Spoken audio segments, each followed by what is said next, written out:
All right. So I am here tonight to talk a bunch about Wingspan and also some other things that I'm working on. And for those of you who haven't played it, here's a picture of some of the components. It's a competitive card-driven board game. It has now sold about 1.7 million copies, which is a lot for a board game. I went into this hoping for a few thousand copies. So it's been a pretty wild ride. So I wanted to spend a little bit of time tonight talking about how I actually made Wingspan. We'll talk a little bit about what happened when it came out, and then I've got some slides about other things that I've been working on and some other nature-themed games that I've been playing that I thought folks might want to know about.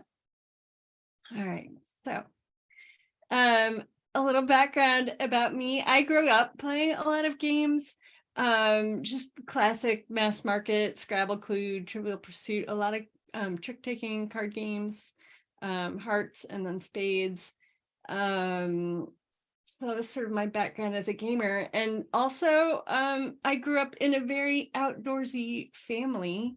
This is a picture of me as an infant going camping in Joshua Tree, which my parents still talk about to this day because no one quite believes that they were brave enough to take an infant camping. But there we were in Southern California. And then we moved to the middle of nowhere in Southern Illinois, where my dad got his first job as a professor at Southern Illinois University. And we were out in the woods on the edge of a state forest, lots of time outside. This photo I included not only for the excellent 70s fashion choices, but because we always had a bird feeder hanging out in the backyard.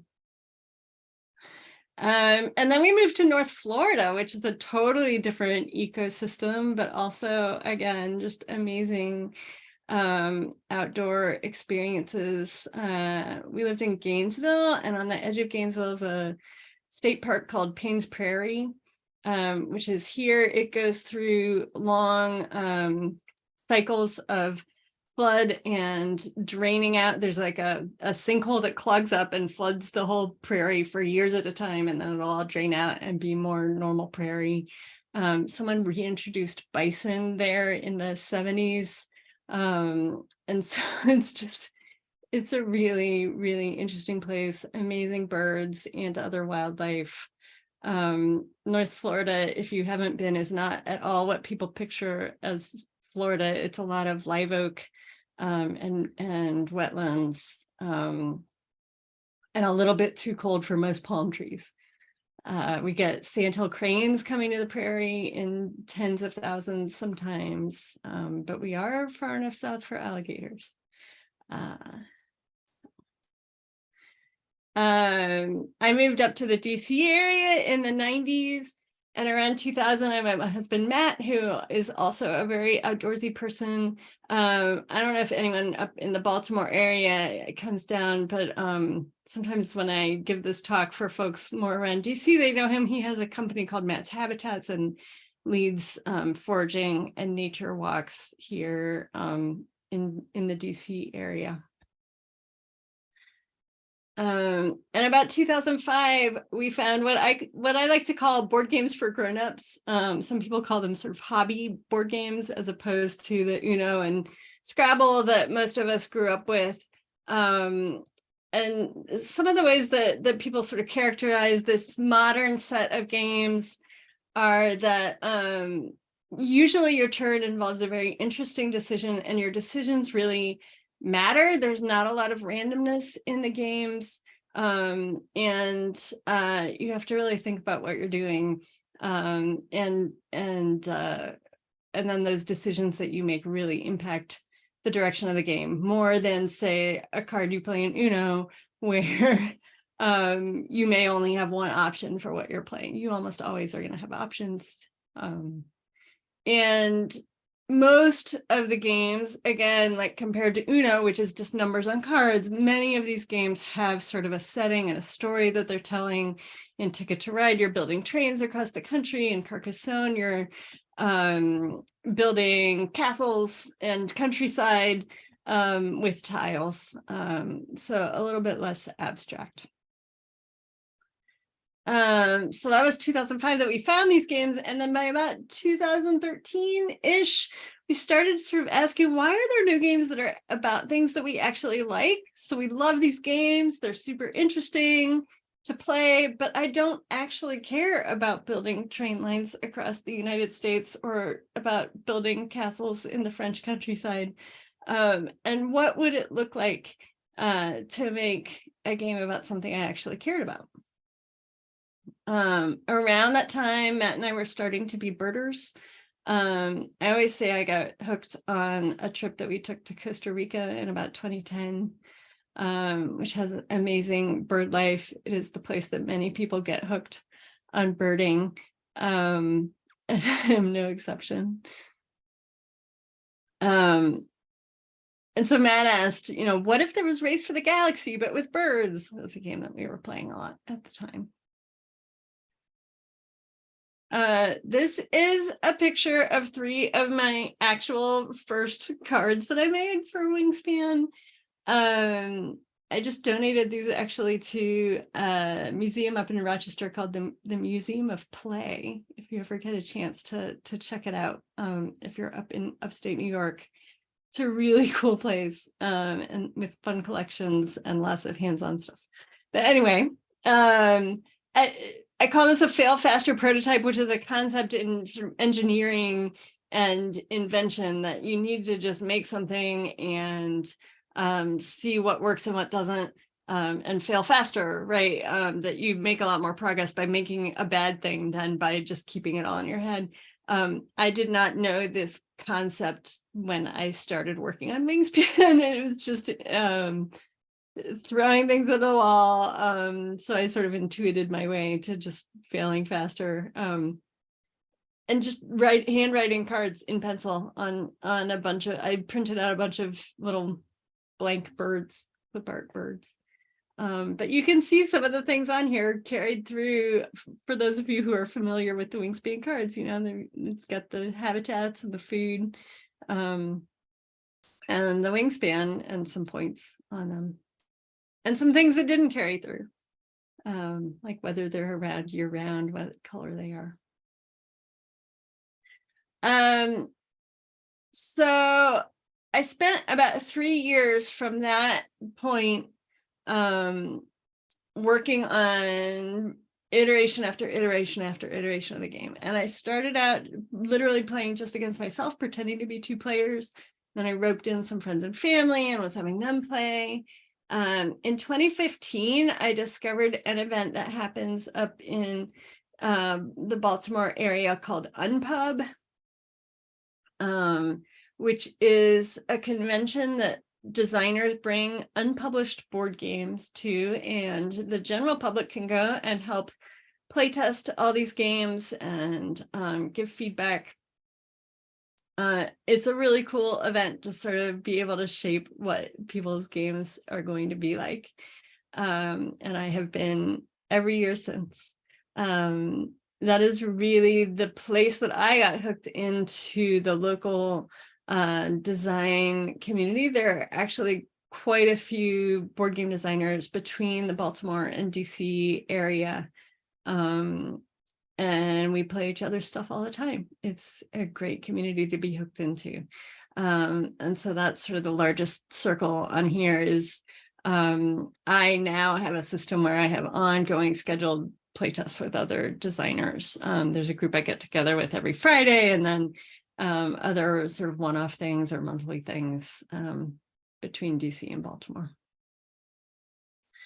So by the summer of 2016, I was ready to pitch my game to publishers, and I took it to a convention called Gen Con, which happens every year in Indianapolis. It's the largest board game convention in the US. They have about 70,000 attendees, I believe. It is wild. It's really intense. All the major publishers in the US and many international publishers come.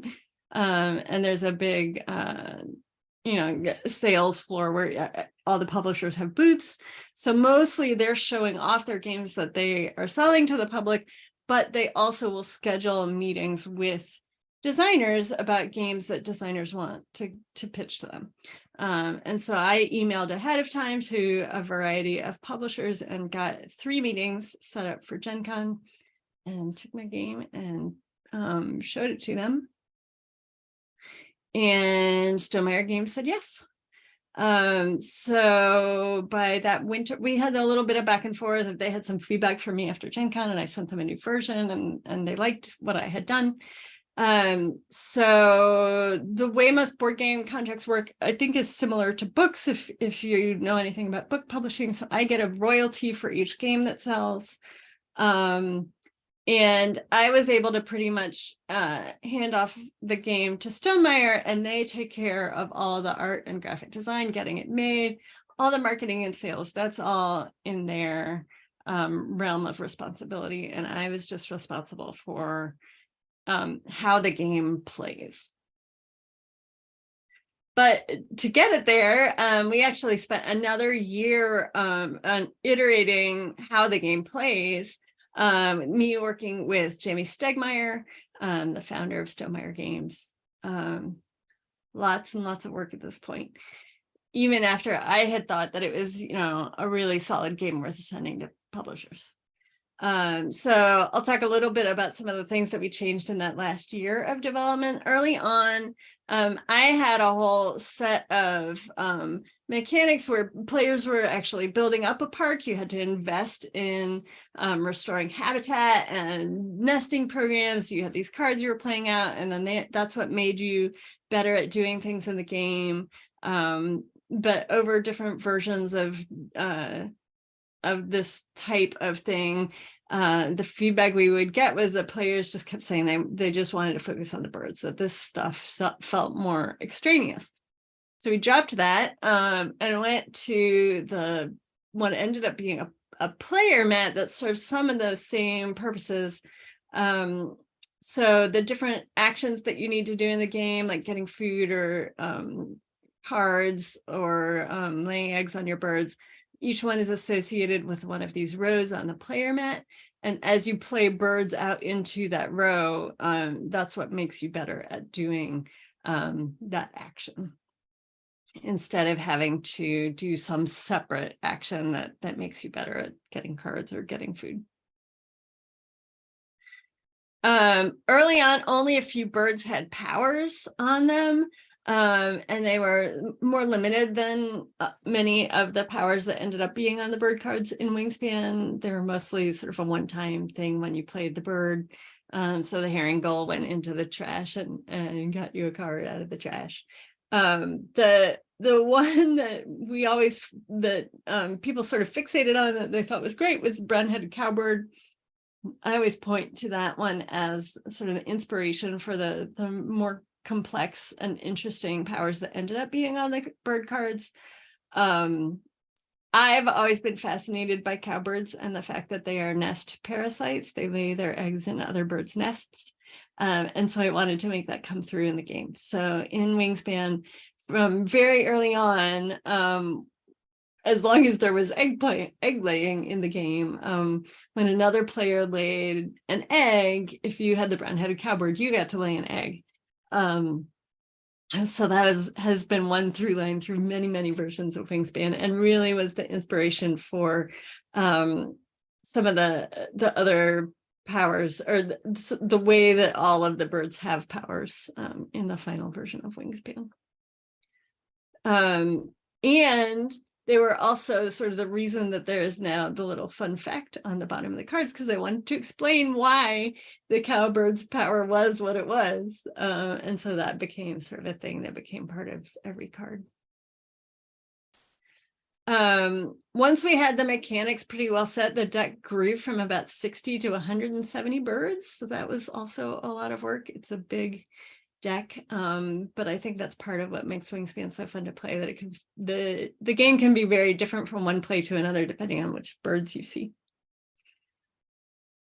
So to put together that deck, I used data from eBird to find the most common birds. If you go on eBird, there's a in the explore functions, there's a thing where you can get bar charts about the prevalence of different birds in a given area. And if you download that data, you can get it just as a spreadsheet instead of little bar charts that has numbers in it. So I use that each time that I've done an expansion for a different region. I go in and I pull the eBird data for that area, and I'm trying to make sure that I get a good chunk of the most common birds in any given area, so that when people look at the deck, they see birds that they recognize. But I also want to have really fun birds and really rare birds. So I go through, I pull information about what's on the red list for wherever I'm working on. And I will go through a couple field guides for the area and just pull funky looking birds that seem like they would make a fun card. And then there's a big process of pulling the data for each bird. On every card, there's information about the bird's habitat, about its diet, the type of nest that it builds, how many eggs it lays, its wingspan, of course. There's a little map that has its range that's just very generalized, sort of by continent. And then, of course, the fun facts on the bottom of the cards. For the base game of Wingspan, I used the Cornell Lab site, All About Birds, and the Audubon guides a lot, and my own copy of Sibley's, the book. But I actually taught myself to do data scraping with Octoparse and pull a bunch of the Cornell Lab data into spreadsheets, so I didn't have to hand enter it all. So that was a fun process.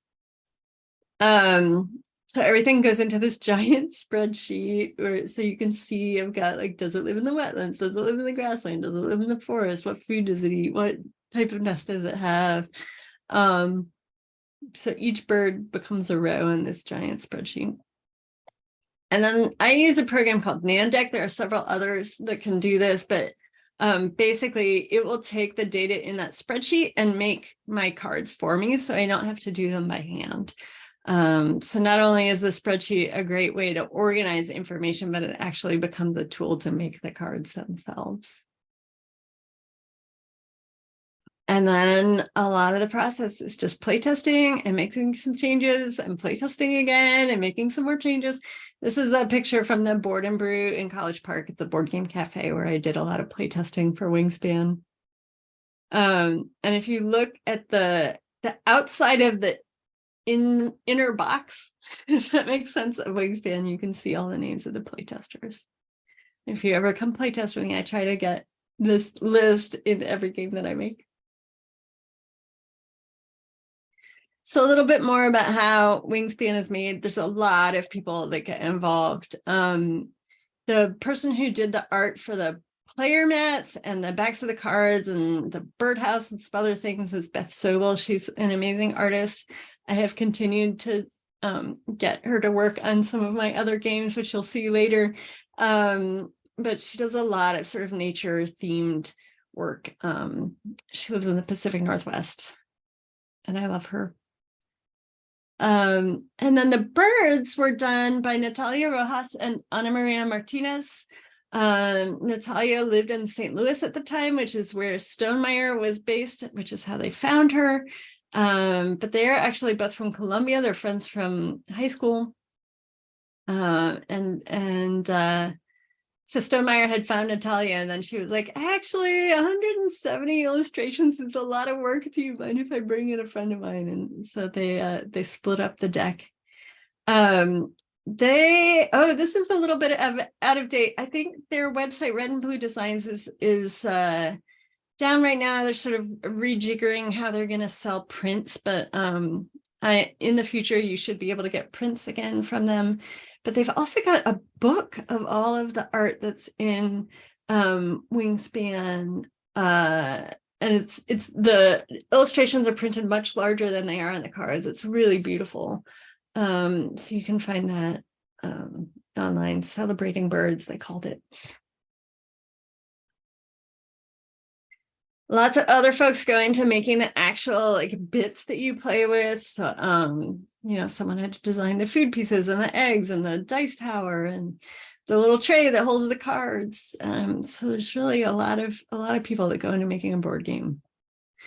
David Studley designed the solo version of the game, so you can actually play against a deck of cards that sort of act as an opponent. And David's actually also from Maryland. He lives in Rockville. And then, of course, someone had to do all the graphic design, lay out the rule book and the cards. All right, this is my little Mr. Rogers version or portion of this program. So once all of those people have done their work, it goes to a manufacturer in China.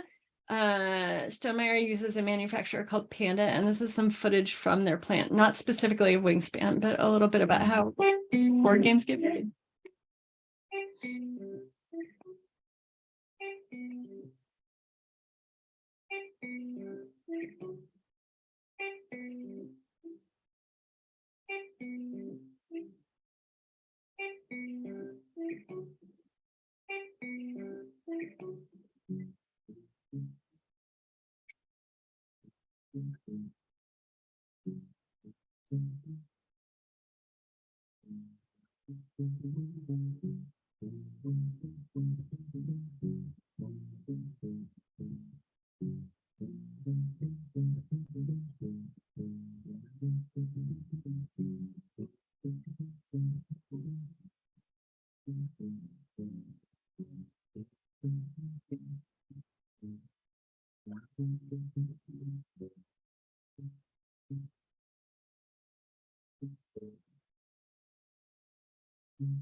And so then once all the games are made and packed up, they get put in a big container ship, of course, to come to the US. It can take 6 weeks to 3 months for stuff to make it from the point that it is ready to go till the point that it's in the warehouse in St. Louis where things get stored.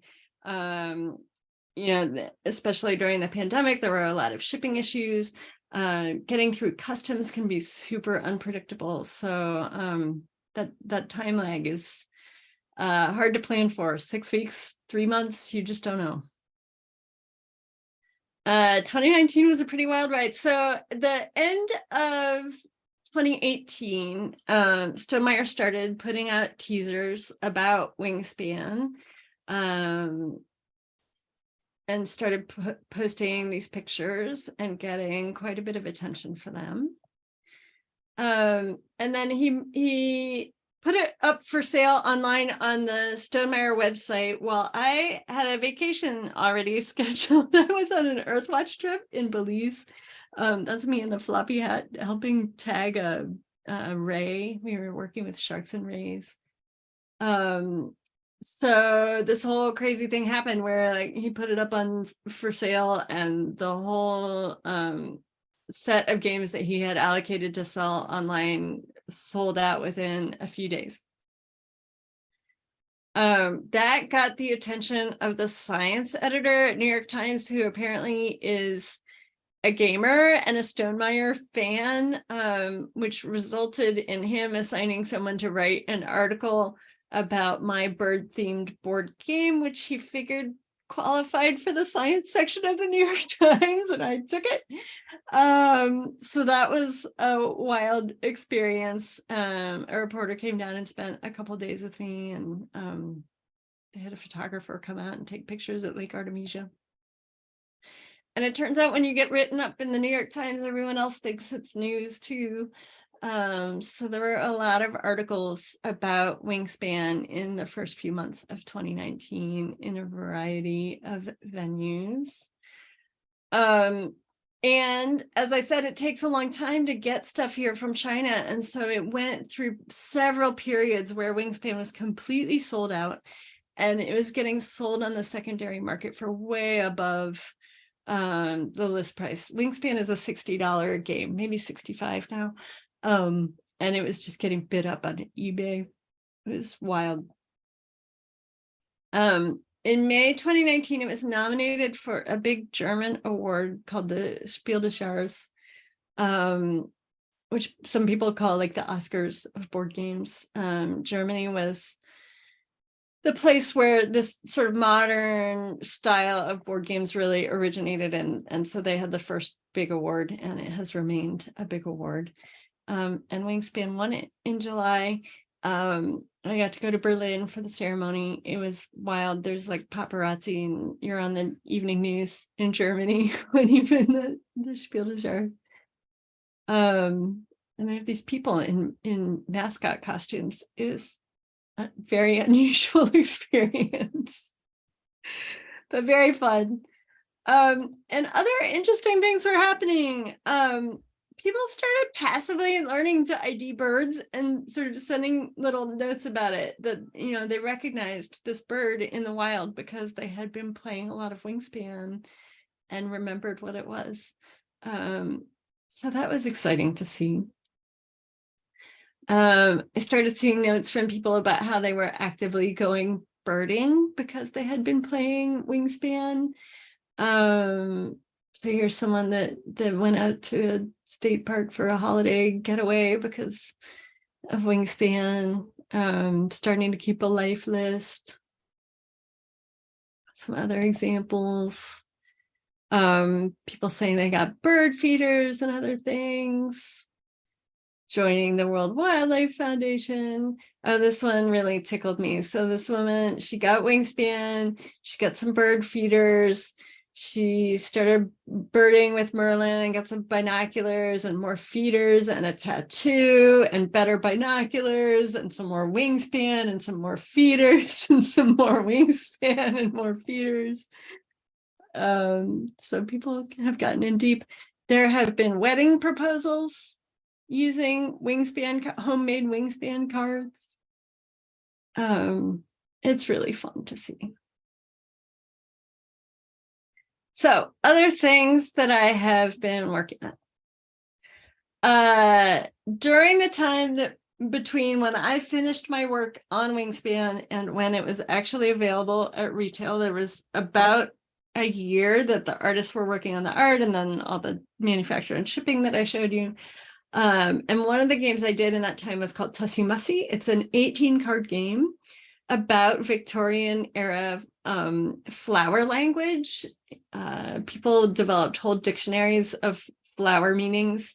And so each one of these cards is a different flower, and it has a little saying on it that corresponds to a meaning from one of those flower dictionaries. And it's just a little game where you take turns offering 2 flowers to your neighbor, but one of them is face up and one is face down. You know what they both are, and they have to decide which one they want and which one they're going to give back to you. So it's a lot of like, I know that you know that I want pink cards, but does that mean that you're hiding something face down that I want more? Or it's just a fun, simple little game where you get to give each other flowers. Also in 2019, I worked on a game called Mariposas, which is about monarch migration, which is just an amazing story to me, that the monarchs overwinter down in Mexico, but then spread across all of North America in the summer, or really Eastern North America. The Western population has its own whole pattern. But no butterfly ever makes the round trip. There's 4 generations in a year. So the butterflies that come back to Mexico in the fall are the great-great-grandchildren of the ones that head north in the spring. I have been to some of the wintering areas of Mexico. They're amazing, and they are very threatened by both logging and climate change. So in 2019, I read the book Flight Behavior. I had already been down to Mexico and seen this, but really spending a whole novel worth of reading, thinking about this phenomenon, got my game design brain going, and started thinking about how would you do a board game about this. And so, you know, the first obvious thing is you need to have butterflies moving around on a map. What I did is the butterflies are collecting little flower tokens as they move across the map. And you can turn in those flower tokens to make more butterflies. There's goals that where you want to head north in the spring and you want to head all the way back down to Mexico at the end of the year. So that is Mariposa. It came out in 2020 during the pandemic, and it, didn't make too much of a splash because it was hard to get traction and everyone was just at home. But that is out and available if you want to check it out. And it also has resulted in some people, doing real world things outside of the board game because they played it. So here's an example of someone planting a little butterfly garden because of Mariposas. That was great. The next game I worked on is called the Fox Experiment.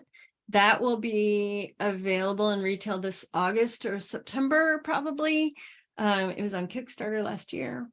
And this is based on an experiment that started in 1958 and is still going, where some geneticists in Siberia bred foxes, and they selected them only based on their personality, on how they interacted with humans. Were they friendly towards humans, or were they scared of them or aggressive towards them? They picked the friendliest foxes, and they ended up developing all of these traits that we associate with other domesticated animals. So they got spots, they got curly tails, their ears got floppy, they barked in a way that wild foxes don't. And all of that has made major advances in the understanding of domestication in general. Like I said, it is still ongoing, and something that people in genetics just learn about in their textbooks. So I made a game about it. You have these fox cards. You start out with parents with certain traits. You're putting them together and rolling a bunch of dice, and then these are actually dry erase cards, so you can fill in the traits on your baby foxes, and then they become parents for the next round. And then there's other ways to just sort of do research and get better abilities and score points. And you get to name your foxes. So that's a lot of fun too. Of course, I've worked on several Wingspan expansions. At this point, we've said we want to do one for every continent. So far, we've put out Europe, Oceania, which is Australia, New Zealand, and Asia just came out last year, the end of the year. Asia is actually a standalone 2-player game, or you can add it to your base game of Wingspan and play normal Wingspan, or play up to 7 players with a little system where 2 people can take turns at once. So that was fun to design. I love the peacock they did for the cover too. And the game I'm working on now is called Undergrove. It is about mycorrhizal relationships between mushrooms and trees. So growing up, I remember learning in biology that most fungi are decomposers, but there's a big set of them that actually do not get their carbon from decomposing dead tissue. They are actually trading resources in symbiosis with plants or trees. And there has been some work showing that some of the carbon that trees are passing into the fungi ends up getting absorbed by other trees that are attached to that same network. And one study has shown that some trees may actually be passing more carbon. Somehow that carbon is sort of preferentially going to trees' own offspring, which I think is fascinating and kind of mind-blowing. I highly, highly recommend the book Finding the Mother Tree by Susan Simard, who was a pioneer in a lot of this work. A lot of what we know about these mycorrhizal relationships has really just been done in the last 40-ish years. So the game is, you are a Douglas fir tree interacting with a shared set of fungi that are on cards in a shared sort of forest in the middle of the table. And you are giving carbon to those mushrooms, and they are giving you other nutrients back in exchange. And you're building little seedlings out on the corners of these cards, and you get points based on where your seedlings are, what relationships they have with mushrooms, whether you've been able to get carbon onto your seedlings. So up top is a picture of my rough prototype, and then down here is some of the art that we've just started getting in from Beth Sobel, who I mentioned before, who does the beautiful, beautiful board game art. So super excited about that. I think it's going to be on Kickstarter in October, and it will be available in retail next year. I'll wrap up just with a few other nature themed games that I love. One is Parks. This is a game that was actually, the art existed before the game in the 59 Parks series, which are prints that you can buy on their own. And then they commissioned Henry Audubon to make a game for them. And it's a great little game.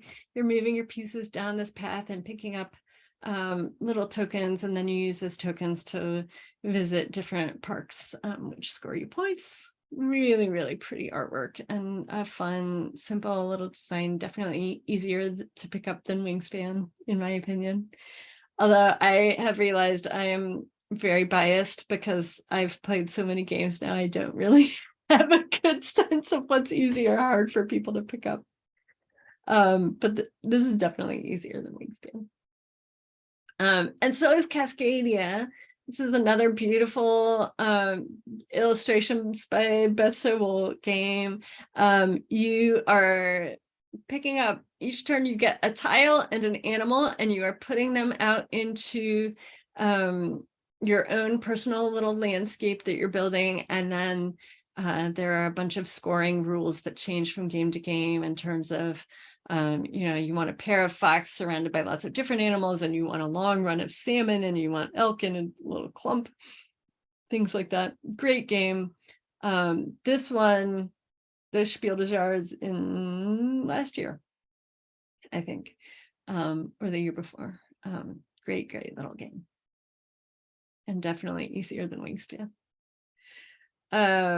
Endangered is a cooperative game. So the other two that I just mentioned, you're competing against all the players, and Endangered, you're working together against the game. And the first one that I played is this game where you're trying to save the tigers that are endangered, and you have these destruction tiles that are coming out and destroying their habitats, and you have to spend dice to make good things happen and save the tigers, and get different countries around the world to agree to join in on conservation. The base game also comes with a sea otter game that it's similar the way it works, but slightly different rules. And then they've done a ton of expansions with all kinds of different endangered animals. You can play with tapirs and jaguars and California condors, all kinds of things.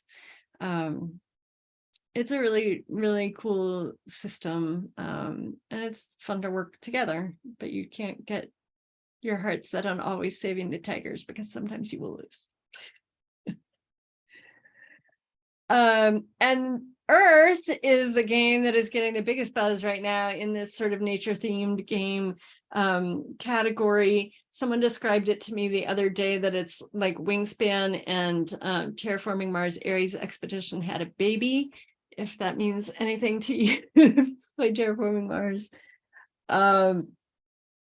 You're playing cards out, but instead of bird cards, they are plants and trees, and you are growing them up into little stacks of tree growth rings and putting growth on them, and very much building up an engine like you do in Wingspan, where every turn you get to activate the different cards. So I think that's why people point to Wingspan as a parent influence on it.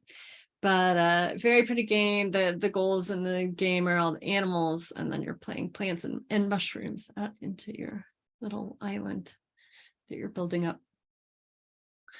And there are just more and more nature themed games coming out. I could have listed many more. It definitely seems to be a trend. I can't take credit for many of these that came out. Folks were definitely working on them before Wingspan came out, but I think Wingspan did open publishers' eyes to the level of interest that there is out in the world for stuff besides castles and trains. And I'm very glad to see it, and look forward to what other folks are going to do. So that's all my slides. I will stop sharing my screen, and if folks have questions, I'm happy to answer them. I see there's been activity in the chat that I haven't been following. Thank you so much. Let me just put a spotlight on you. So that is good. If you want to put a question in the chat, or you can raise your hand and I will call on you. There's a couple of ones up here. Terrence asked, how did you decide on the scissor-tailed flycatcher on the cover? Yeah, so we didn't pick the cover bird until we had a lot of the illustrations in that were just for the cards. And as we were looking through them, the one that they had just happened to do for the scissor-tail flycatcher just seemed like a cover bird. Like, it's in flight, it's got the right aspect ratio for a square box. It just seemed like a really good fit. But we did not ask them to do the cover as a scissor-tail flycatcher. It just happened to be that was the bird that jumped out at us as working really well for the cover. Piggybacking on that, was the name Wingspan, how did that come up? Because we saw in your presentation there were some other names that were working on. Yeah, Jamie came up with the name, and I have never really talked to him about where it came from, how he thought of it. And I actually had the statistic until pretty late in the process that was on the bird cards was actually the height and not the wingspan. And so pretty close to when we went to print, I was like, oh, we should switch these all over to wingspans if the name of the game is Wingspan.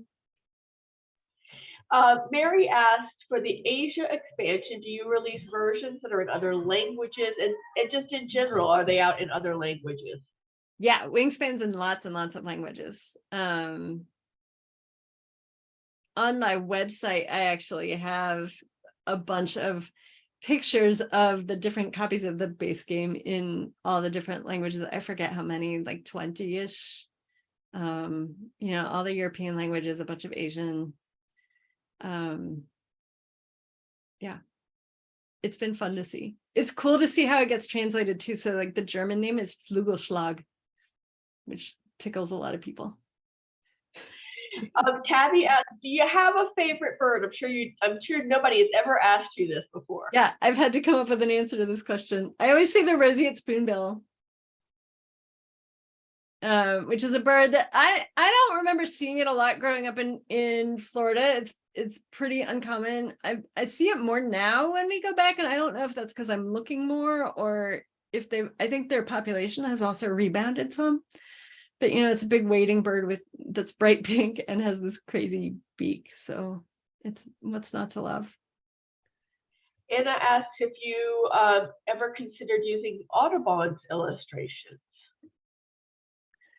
I don't know if the publisher looked into it. The art was really up to them. I think they probably wanted to have their thing that they owned instead of using, licensing and I don't know if the mix of birds that Audubon illustrated would have worked with what I had pulled together in terms of I really had to work on the list to make sure that I had a roughly even number of birds per habitat and roughly even number by nest type. And it took some pretty careful balancing to get that. And so I'm not sure if we could have used a pre-existing set of illustrations. All right, here's one. John asked, do you have a favorite Wingspan strategy? My number one thing that I tell people is that you just can't get attached to the birds in your hand. One of the things that I noticed when we were playtesting is that people really they get attached and then they make not necessarily bad decisions, but like you have to be willing to discard something to tuck it or to get things moving in other ways. And people are definitely reluctant to do that. I think it's usually worth it to tuck a card and draw another one. You're getting a point. Don't get attached to your bird cards. There you go. And be ready to pivot if the food that you need isn't coming up. Like you gotta leave your options open. You have to adapt to the situation. There you go. Isaac asked, what are your 3 favorite board games at the moment? I mean, you put some in there, but what was the second half? 3 favorite. What are your 3 favorite board games? Yep. I always hate picking favorites. We've been playing a lot of Cascadia. That one's really easy to get to the table. It's pretty quick. I love Castles of Burgundy, which is an older game. I still love Race for the Galaxy, which is also older. So yeah, it depends if you're asking like what's the latest greatest that's new that I'm playing a lot of, or what do I still play a lot of? It's like Race for the Galaxy and Castles of Burgundy have stood the test of time for sure for me. Brent asks some questions. Have you continued to publish your other games with Stonemaier, or are you self-publishing? And do you have any advice on the pros and cons of signing with publishers versus self-publishing? I am not at all interested in self-publishing. I would not recommend it to anyone unless your goal in life is really to become a board game publisher. It is a lot of work. I know people who knew what they were doing who have still lost money on Kickstarters that they ran for their games because shipping prices changed or something else went wrong. And it's just really hard to get the word out. I think the biggest, so there's multiple things that I think were the benefit of going with Stonemaier versus publishing on my own, which I did consider at one point because you see so many people do it. You think that's like the way that things happen. But I think going with a publisher, number one, like the level of development that we did in that year that I was working with Jamie on the game completely transformed the game. It made it what it is. And I think we see too many games on Kickstarter that come out without that level of polish, that are games that are sort of at the point where Wingspan was when I pitched it, instead of Wingspan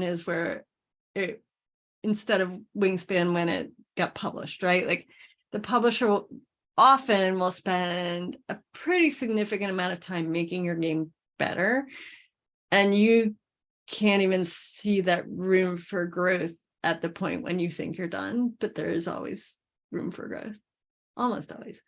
I think another argument for going with a publisher is that publishers bigger established publishers have much more reach than you will personally. There are exceptions, right? Like Isaac Shalev with Gloomhaven knocked it out of the park.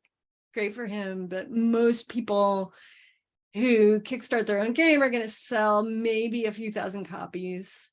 And an established publisher is going to have mailing lists that are tens of thousands of people. So there's just no comparison. And then they just have a budget, right? They have a budget for art. They have all this and all the logistics of finding the manufacturer and getting the quotes from the manufacturer and working with them. And like, I just can't imagine doing something and deciding how many copies to print, all of that. They have distribution set up so that not only are you doing the game on Kickstarter, but then that it's going to be in retail stores. And most independent folks who just self-publish are never going to see their games get picked up in retail. It's going to go to Kickstarter, and that's going to be the only copies of your game that get made. That's wonderful advice. They have Jamie asked about they play on Xbox, and will the digital versions of the game continue to receive the expansions that the physical game has? I think so. I think the plan is that I saw someone mention earlier they play on Board Game Arena. I think Board Game Arena may only ever be the base game. I could be wrong. But the company that does the digital Monster Couch, and I believe they're going to do every expansion as it comes out. Well, not as it comes out, obviously. If you're already playing, you know there's a lag, right? But they have done a couple of the expansions, and will continue to work on them. It just takes a long time to program, because for that Monster Couch version, not only do they have to like program how each card's rules work, but they do all that work with the graphics and they put the bird songs in, which blew my mind when I first played that version, that they went to that trouble, but it's amazing. Well, speaking about expansions, Anthony wants to know what's the next continent expansion for Wingspan, and when's it coming out? I know, but I'm not allowed to say. I've started working on it a little bit. And when will it come out? I've only just started, and it usually takes me 6 months to a year for my part. And then so realistically, maybe 2024, maybe 2025. Stonemaier does have some other products coming out that are possibly of interest to Wingspan players, so it would be worth being on their mailing list if you really want to see everything, and that is probably more than I'm actually supposed to say about that. Okay. Jackie asks, after creating Wingspan, do you find it easier or maybe more difficult to develop games? Easier. I learned a lot about designing games in the process. Like, I am faster. I have more of a gut sense of what's going to work and what doesn't, and what motivates players, what people find fun. Yeah, it's definitely easier. And but my second game being Tussy Mussy, I think took a lot of pressure off, because it was just this little 18 game, and I didn't really 18 card game. So I didn't really like have high expectations for how it was going to do. It was just kind of a fun little project. And Wingspan now is like so far off the charts that like I can't chase that level of success. So like knowing that actually takes quite a bit of pressure off. Like it was lightning in a bottle, and I don't expect to ever achieve that again. And that's fine. I'm happy. Marjorie says, and you mentioned the bird song is used in the Xbox game, but she was wondering if you were working on any multimedia games and using bird song as an expansion. I'm working on it, but the other folks should know about is there's an app called, I think it's Wingsong. And they have scanned all the cards into the app so that it uses AI, and if you hover your phone over a Wingspan card, it will play the bird song for you. And there's a little Easter egg if you hover over the Roadrunner. I highly recommend it. Awesome. Isaac wants to know, what was it like pitching your game the first time at Gen Con? What was it like pitching? Terrifying. Yeah, I mean, so I had 3 different meetings set up, and before I went to them, I sort of, in a fit of like, oh my God, I don't even know what I'm going to say, I just recorded myself, like a video of myself doing my little intro of like, this is what the game is, do you want to play? And I probably recorded that like 10 or 15 times and just watched myself do that little intro until I felt smoother. And I think that really served me well, because then like going into the meeting I was so nervous, but I sort of had that muscle memory of, okay, this is what I'm going to say, and I know how to say it and get it out. And yeah, I mean, everyone is lovely, but it's still terrifying. There's no way around it.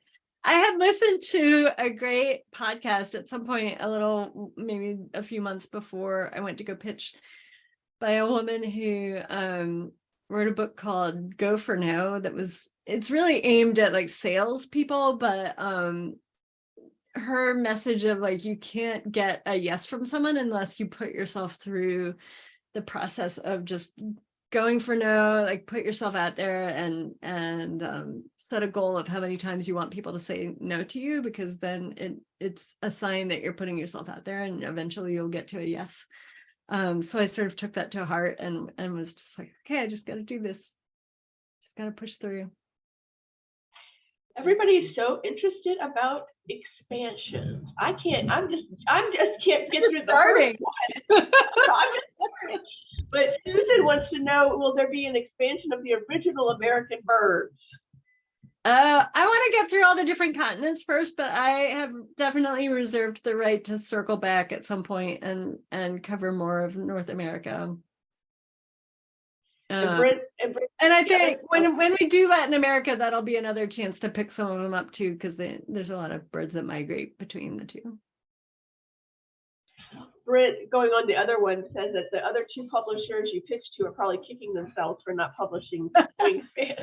Yes and no, right? Because the game that ended up being Wingspan was the game that was developed by Stonemaier based on what I took to them, but like it's significantly different from what I pitched. And so would those other two publishers have taken it in the same direction? I don't know.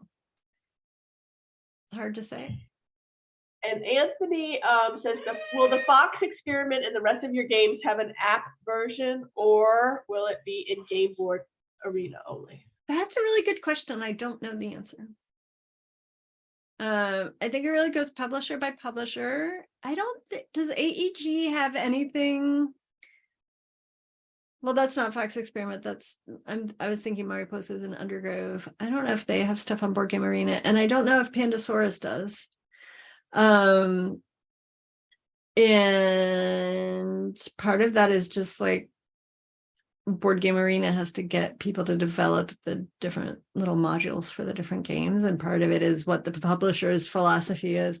I think there's some evidence that having games available in the digital app will actually encourage people to try them and buy the game, but not all publishers share that philosophy. They would rather have you just buy the game, or they don't want to invest the resources in developing the digital version. I don't know, not up to me. That's one of those things that's part of the, like, I'm very happy to not self-publish and to just like let the publishers deal with that kind of decision making. And any other questions? I wanted to know about the birdhouse dice roller. Was that in the first? Was that something that Stonemaier came up with, or was that in your mind's eye? That was something that happened during that last year of development, but it was something that happened on my end. The way that you got food changed many, many times, and so it was on dice, but there was, I think we had it so that there was a certain number of dice, and you were supposed to roll them at the end of your turn to prepare that, whatever you had done, then you roll them at the end of your turn so that they're all there for the next person. And people kept forgetting to do that. And a friend of mine was like, oh, you need something that makes it really fun to roll the dice so that people don't forget. Like in Camel Up, you would never forget to like do the die thing the way that Camel Up does it, which is a game about camel racing. But and so I made this little dice tower. There's plans that you can use on Board Game Geek, where you can make your own little dice tower out of mat board, and so I made one of those, and it helped. And then we changed the way that dice work anyway, so that you didn't need to roll them every turn, but we all loved the dice tower so much that Stonemeyer kept it.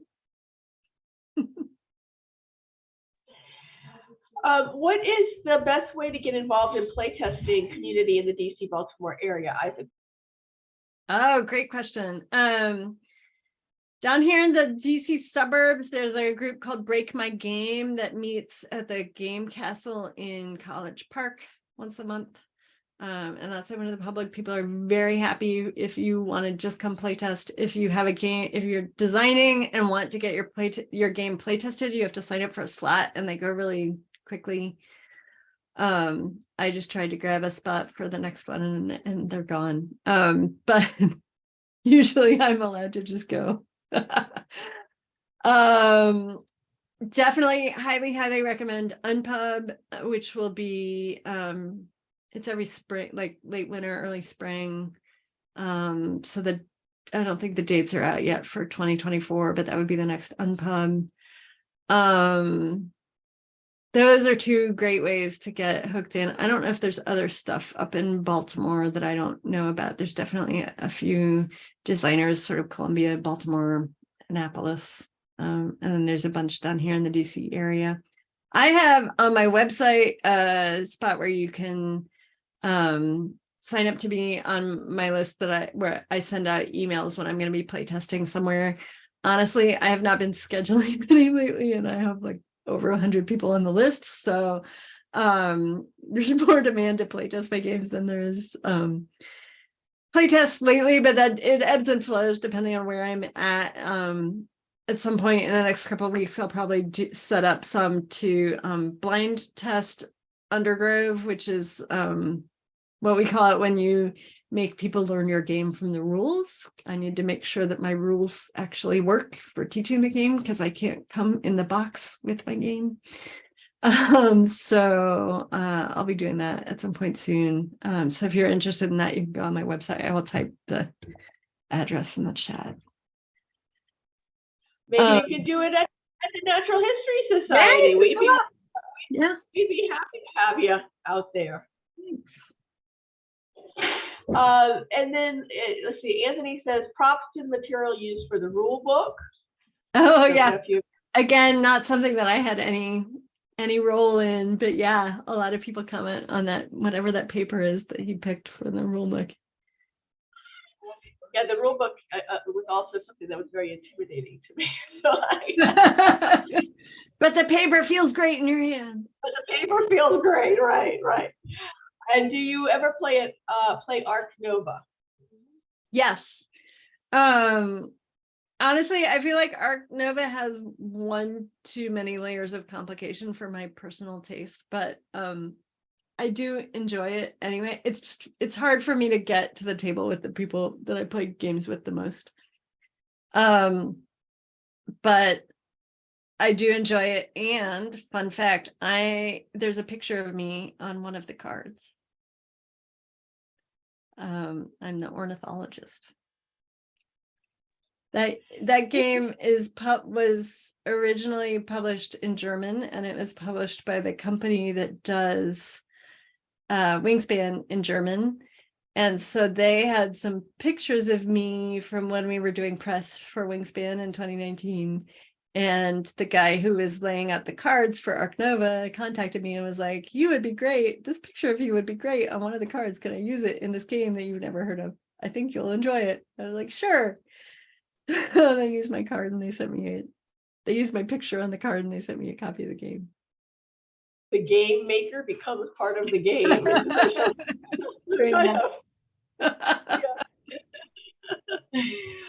Well, any other questions? Otherwise, this has been a phenomenal conversation and time spent with you. Thank you so much. And on behalf of all of this, the nature nerds out there, I think that it's been thank you for finding a way to expand our group and bring more people into the wonders of birding. I think this has been phenomenal for us all, and thank you. I'm really enjoying learning the game. I think it's going to take me some more time, and I hope that y'all will come out on May 9th. Is that right? May 9th to the Natural History Society at 6:30 and play the game. We've been talking about it. Let's play together. So come on out and play the game. And everybody stay well, stay curious, stay outside, and keep playing those games. Thank you, everybody. Hope to see you next week for biological drawing with Tim Phelps from Johns Hopkins University and his students, which is kind of a play on this because of all of the illustrations that went into the game. So we learned the importance of scientific and biological illustration and the different ways that it is manifest all around us. So thank you very much. Take care, everybody. Thanks, everybody.